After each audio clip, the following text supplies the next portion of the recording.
নমস্কার, শ্রমিক কথায় আপনার সকলকে স্বাগত জানাই। আজকে আমরা যে বিষয় নিয়ে কথা বলবো সেটা হচ্ছে ইপিএফও এর মধ্যে নমিনেশন কিভাবে আপনি করবেন। তো চলুন ভিডিওতে বেশি দেরি না করে ভিডিওটা শুরু করা যাক। এবং আপনি যদি চ্যানেল প্রথমবার এসেছেন তো চ্যানেলটি প্লিজ সাবস্ক্রাইব করুন।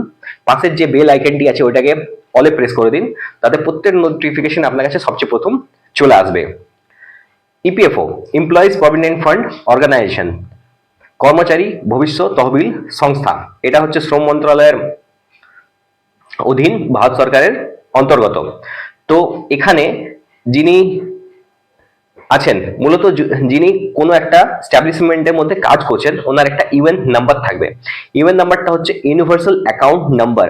সেই অ্যাকাউন্ট নাম্বার অনুযায়ী ওনার কর্মরত মানে চাকরি জীবনে কর্মরত অবস্থায় তার একটা করে ছোট ছোট করে প্রিমিয়াম জমা হয়।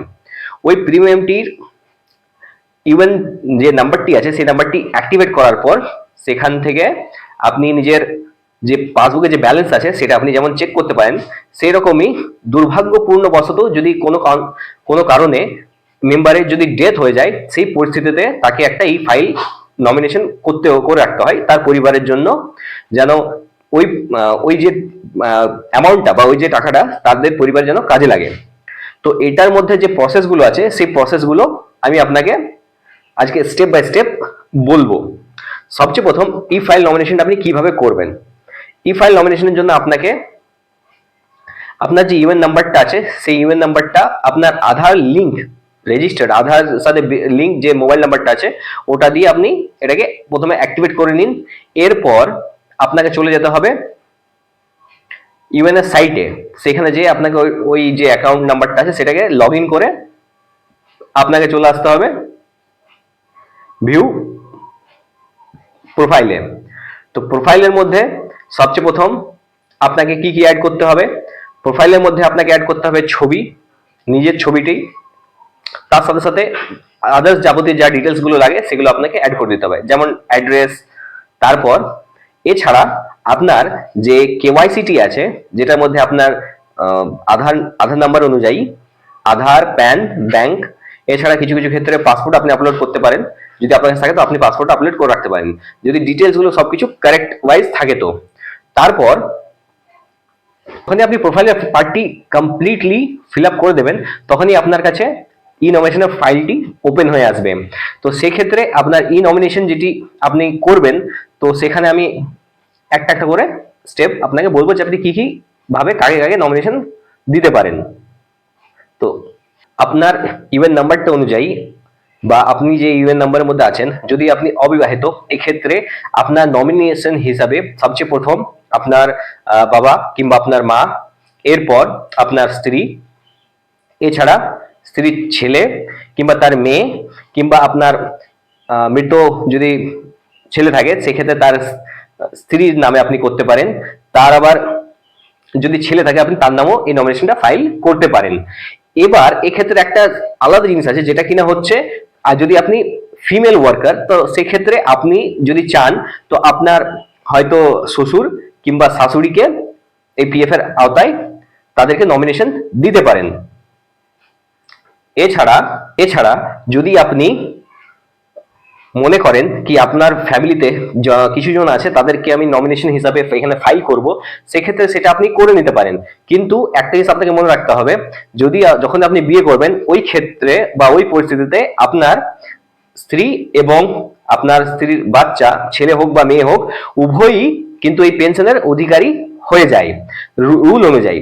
যদি আপনি এটা না করেন তাহলে আপনাকে লিগ্যাল প্রসিডিং ফলো করতে হতে পারে ভবিষ্যতে, যদি ওনারা কোনো কারণবশত আপনার উপর কেস করে থাকে।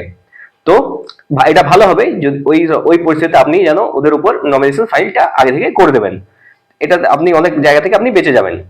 এরপর কোনো ব্যক্তি যিনি বিবাহিত হননি কিংবা তাদের কোনো ফ্যামিলি নেই, ওই পরিস্থিতিতে উনি কি একটা যে কোনো মেম্বারকে নমিনেশন ফাইলে করতে পারেন। তো এটাতে এটা হতে পারে, এটা সম্ভব। এছাড়া আরেকটা পয়েন্ট আছে সেটা আমি আপনাকে বলছি, এমন কোনো ব্যক্তি যার স্ত্রী কিংবা বাচ্চা নেই, উনি এমন কোনো একটা ব্যক্তিকে এই এই যে ইপিএফ নমিনেশন আছে এই নমিনেশনের মধ্যে রাখতে পারেন, এটাতে কোনো বাধা নেই। কোনো মেম্বারের যদি স্ত্রী এবং বাচ্চা না থাকে, ওই ক্ষেত্রে উনি যে কোনো একটা ব্যক্তিকে নমিনেশন ফাইল করতে পারেন বা করাতে পারেন। এখানে কিন্তু ওনার শুধুমাত্র পেনশন কন্ট্রিবিউশনটি কাউন্ট হবে।